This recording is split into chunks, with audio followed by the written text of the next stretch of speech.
देखिए, अगर आपका बिजनेस ऑनलाइन है तो ये पॉइंट आपके काफ़ी काम आएंगे। काफ़ी इंपॉर्टेंट पॉइंट है, बेसिक पॉइंट है लेकिन काफ़ी इंपॉर्टेंट पॉइंट है। अगर आपका बिजनेस ऑनलाइन है और अपने बिजनेस को आप ऑनलाइन स्केल करना चाहते हैं, एक टारगेट कस्टमर तक पहुंचना चाहते हैं, क्योंकि बहुत से लोगों को प्रॉब्लम आती है, उनके पास वेबसाइट रहती है, सोशल मीडिया के अकाउंट रहते हैं, लेकिन उसको स्केल नहीं कर पाते हैं ना, जिसे कॉम्पिटिटर कर रहा है उसके लेवल पे नहीं कर पाते। अगर आप इस वीडियो को देख लेते हैं तो आप वो बेसिक बेसिक चीज़ें सीख जाएंगे।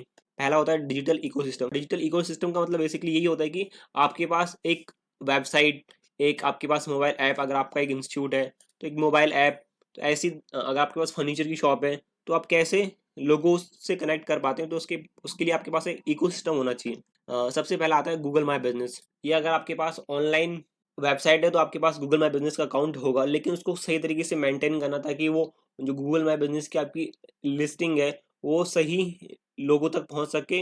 और अगर कोई सर्च कर रहा है नियर बाई फिर एक पर्टिकुलर एरिया में, तो आपकी लिस्टिंग टॉप पे उसको दिखे। तो इसके लिए सबसे इम्पॉर्टेंट है कि आपके पास कुछ बेसिक बेसिक चीज़ें आप उसमें अपने गूगल माई बिजनेस की जो लिस्टिंग है उसमें आप डालें। सबसे पहला पॉइंट है उसमें कंप्लीट डेटा। आपके पास जो आपकी लिस्टिंग है उसमें कंप्लीट डेटा होना चाहिए। आपका जो भी शॉप है, फिर जो भी आपकी सर्विस है, वो XYZ सर्विस, जो सारी कंप्लीट डिटेल आपके पास होनी चाहिए। कि आपकी एक बिजनेस लिस्टिंग एक नेम होता है, उसके बाद उसमें आपने एक वेबसाइट का लिंक आपने लगाया, फोटोज लगा रखी है, उसमें नेम, एड्रेस, फोन नंबर, ये सारी चीज़ सेम होनी चाहिए। इसके अलावा भी बहुत सारी चीज़ें होती है। अगर आप ये चीज़ें भी कर सकते हैं तो आपकी लिस्टिंग डे बाय डे उसकी रैंकिंग इंप्रूव होगी। उसके बाद आता है फिजिकल डेटा, यानी आपकी जो गूगल माई बिजनेस की लिस्टिंग है उसमें आपका कंप्लीट डेटा होना चाहिए। आपके लोकेशन का, आपकी शॉप जहाँ पर है उसका कंप्लीट डेटा होना चाहिए। उसके बाद आता है फ़ोन नंबर।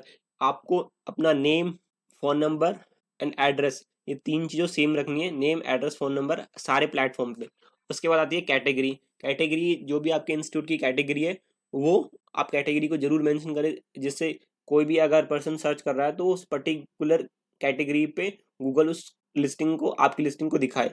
तो ये चीज़ें आपकी गूगल माई बिज़नेस लिस्टिंग में होना काफ़ी कंपल्सरी है। इससे ही आपकी बिज़नेस लिस्टिंग की रैंकिंग डिसाइड होती है। उसके बाद आता है लोकल लिस्टिंग। लोकल लिस्टिंग में बेसिकली हम क्यों करते हैं इसमें, जैसे अगर आप जयपुर में आपका बिजनेस है तो उसमें जैसे आपने देखा होगा जस्ट डायल, इंडिया मार्ट, सुलेखा.com, ये कुछ पॉपुलर वेबसाइट है, तो उन पे जाके आप फ्री लिस्टिंग कर सकते हैं और पेड लिस्टिंग भी कर सकते हैं अगर आपका बजट है तो। मैं प्रीफर करूँगा कि आप स्टार्टिंग में फ्री जो लिस्टिंग होती है उससे स्टार्ट करिए। इससे आपको बेनिफिट क्या होगा, आपको सबसे पहले इसका बेनिफिट ये होगा कि आपकी जो लोकल विजिबिलिटी है, एक अगर यूज़र आपके पर्टिकुलर एरिया में सर्च करा तो वहाँ पे आपकी वेबसाइट टॉप रैंक पे शो होगी यूज़र को। सेकंड इसका बेनिफिट ये है कि क्रेडिबिलिटी एंड ट्रस्ट, यानी आपकी अगर लिस्टिंग कोई पर्टिकुलर अच्छी वेबसाइट में जस्ट डायल, इंडिया मार्ट पे, तो हो सकता है कि उनका ब्रांड नेम पॉपुलर हो। आई डोंट नो कि उनकी सर्विस कैसी है, लेकिन उनका ब्रांड नेम है, तो वहाँ पे अगर आपकी वेबसाइट आ रही है, ऑब्वियसली उसमें आपको क्रेडिबिलिटी, ट्रस्ट, वहाँ से कोई यूज़र पर्टिकुलर वहाँ से आ रहा है तो वो गेन होगा।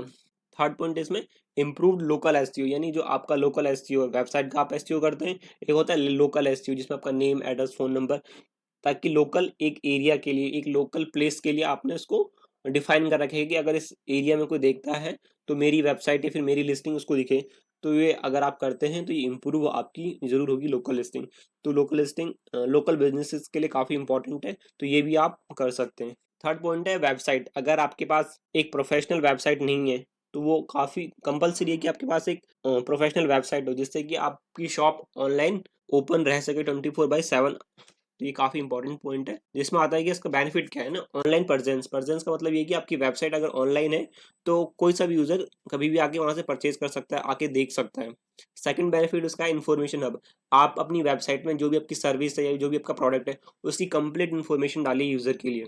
यूज़र को यही चाहिए ना कि वो आपका प्रोडक्ट ले सके आपकी वेबसाइट से, या फिर इन्फॉर्मेशन देख सके जो कहीं दूसरी प्लेटफॉर्म पे देख रहा है। तो इन्फॉर्मेशन आप अपनी वेबसाइट में डालते हैं तो वो काफ़ी इंपॉर्टेंट है। इसका थर्ड बेनिफिट है मार्केटिंग टूल। आप अपनी वेबसाइट पे एक मार्केटिंग टूल, यानी एक मार्केटिंग टूल के अकॉर्डिंग भी यूज कर सकते हैं। आप अपना अच्छा एसईओ कर सकते हैं, अच्छी लोकल लिस्टिंग कर सकते हैं, अच्छा गूगल माई बिजनेस का सेटअप कर सकते हैं। तो ये कंबाइन होके आपको एक अच्छा बेनिफिट देगी अगर आप उस पर सही तरीके से वर्क कर रहे हैं। आपने ओनली एक बार वेबसाइट बना के छोड़ दिया, उस पर काम नहीं कर रहे, तो वेबसाइट आपके ना के बराबर यूज में। यानी जैसे कोई स्टूडेंट किसी कोचिंग में जाता है तो ऐसा नहीं कि वो इंस्टीट्यूट वाले कोचिंग में आगे एडमिशन ले लिया, उसका काम खत्म, उसको पढ़ाएंगे, उसका अच्छा रिजल्ट आएगा, तो कहीं ना कहीं स्टूडेंट के लिए बेनिफिट है, इंस्टीट्यूट के लिए भी बेनिफिट है। तो आपको ऐसा नहीं है कि आपने वेबसाइट बना ली उस पर काम नहीं करना होगा, वेबसाइट पे आपको एक्टिवली काम करना होगा, उसका वेबसाइट का एसईओ करना पड़ेगा, और भी काफी चीजें होती हैं वो आपको करना पड़ेगा, जब जाके आप सही तरीके से एक टारगेट ऑडियंस तक पहुंच सकते हैं। फोर्थ बेनिफिट है वेबसाइट का डेटा कलेक्शन, यानी आपके पास अगर एक प्रोफेशनल वेबसाइट है तो आप लोगों का डेटा कलेक्ट कर सकते हैं और फिर उनको रिटारगेटिंग कर सकते हैं। फेसबुक के लिए काफी इंपॉर्टेंट है, लेकिन इसमें आपके पास यूजर का एक डेटा आ जाता है कि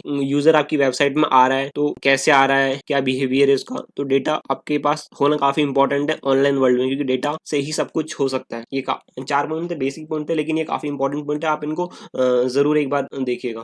जो पॉइंट है टारगेट ऑडियंस, इसमें बेसिकली आप location, age and income. Target audience का मतलब ये होता है कि फॉर एग्जांपल अगर मेरा इंस्टीट्यूट है तो मैं इंस्टीट्यूट ओनली फॉर एसएससी या फिर कॉम्पिटिटिव एग्जाम के लिए करवा रहा हूँ, तो वहां पे अगर मेरे पास लोकल शॉप है जयपुर के अंदर, तो मैं अपनी मेरे टारगेट ऑडियंस है ओनली जयपुर के पर्टिकुलर एरिया में, विद्याधर नगर, टोक फाटक, गोपालपुरा, तो वो मेरी टारगेट ऑडियंस है और टारगेट लोकेशन है। इस तरीके से आप डिफाइन कर सकते हैं कि मेरी इतनी लोकेशन है, या फिर आप चाहे तो मल्टीपल लोकेशन में भी वर्क कर सकते हैं। तो अगर आपने एक बार डिफाइन कर लिया कि मेरी इतनी टारगेट लोकेशन है या फिर ऑल ओवर जयपुर में कवर करना चाहता हूँ, तो इसके लिए आपको आई थिंक ब्रांच होती है उनकी भी रिक्वायरमेंट होगी, मल्टीपल आपकी ब्रांच या फिर इंस्टीट्यूट होने चाहिए, उसके लिए भी आपको इंपॉर्टेंट है। उसके बाद एज, यानी जो स्टूडेंट मेरे पास आएगा या फिर जो भी मेरे से सर्विस लेगा उसकी एज, एक टेंटेटिव एज कितनी होगी ना, उस अकॉर्डिंग आप अपना प्रोडक्ट या सर्विस बनाएंगे। उसके बाद इनकम, आप चाहे तो इनकम भी देख सकते हैं, इसके अलावा आप और भी चीजें इसमें ऐड कर सकते हैं। लास्ट पॉइंट है सोशल प्रेजेंस, यानी अगर आपके पास सोशल मीडिया का अकाउंट है, वेबसाइट है, लोकल लिस्टिंग में आपने अच्छा इंप्रूवमेंट कर रहे हैं day by day, Google my business का भी अकाउंट है उसमें अच्छा इंप्रूवमेंट डे बाय डे, तो आपकी सोशल प्रेजेंस काफी डे बाय डे इंक्रीज होगी, जिससे